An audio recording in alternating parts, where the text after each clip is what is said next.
Davos में चल रहे वर्ल्ड इकोनॉमिक फोरम की बैठक में आईएमएफ की एमडी क्रिस्टिना जॉर्जिया ने भारत को एआई के क्षेत्र में दूसरे दर्जे सेकंड टियर वाले देशों की सूची में रखा है, जबकि अमेरिका, सिंगापुर, डेनमार्क इत्यादि जैसे देशों को उन्होंने पहले दर्जे में रखा है। इसी बात को लेकर के हमारे इलेक्ट्रॉनिक्स और सूचना प्रौद्योगिकी मंत्री अश्विनी वैष्णव बुरा मान गए हैं, लेकिन हम समझने का प्रयास करते हैं कि उन्होंने ऐसा क्यों कहा।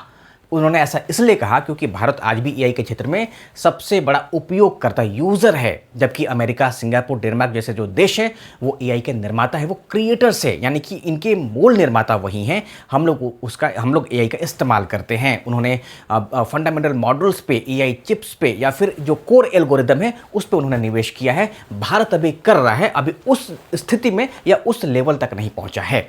इसके अलावा भारत में एआई के क्षेत्र में रिसर्च बहुत कम है। हमारे यहाँ जो कंपनियां हैं वो एआई को दरअसल एक सर्विस टूल मानती है। आप यूं कह लें कि एआई हमारे लिए एप्लीकेशन की तरह काम करता है। हम लोगों ने एआई के क्षेत्र में इनोवेशन या फिर रिसर्च में निवेश नहीं किया है, जबकि जो टॉप लेवल के देश है, खास करके अमेरिका, चीन या सिंगापुर, डेनमार्क का उदाहरण ले लें, तो ये जो देश हैं यहाँ पे जो यूनिवर्सिटी होती है, जो इंडस्ट्री होती है और जो सरकारें होती है, एक मजबूत इकोसिस्टम की तरह काम करती है।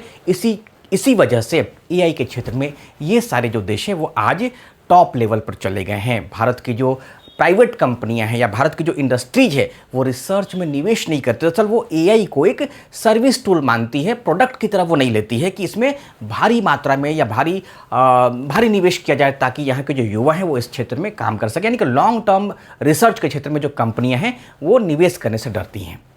यही वजह है कि भारत एआई के क्षेत्र में अभी आज उस लेवल तक नहीं पहुंचा है जिस लेवल तक अमेरिका पहुंचा। देखिए ना, हम लोग अगर देख लें तो आज चैट जीपीटी हो गया या फिर जेमिनाई हो गया, हम लोग इसका इस्तेमाल करते हैं। भारत इस लेवल के एआई का क्रिएटर नहीं है कि भारत की कोई ऐसी एआई कंपनी है जिसका इस्तेमाल फॉरेनर्स करते हैं, ऐसा अभी तक नहीं संभव हो सका है। हाँ, लेकिन हमारे यहाँ छोटे छोटे एआई क्रिएटर्स या एआई स्टार्टअप्स स्टार्ट हो गए हैं, लेकिन इनका जो ग्लोबल स्केल है वो बहुत ही कम है। यानी कि बहुत ही कम जो विदेशी इसका इस्तेमाल करते हैं, या यूँ कह लें कि अपने ही देश में लोगों को नहीं पता है कि हमारे देश में क्या क्या एआई के क्षेत्र में अभी तक काम हो चुका है, क्योंकि अभी तक सरकारें इस दिशा में बहुत अच्छा काम नहीं की हैं।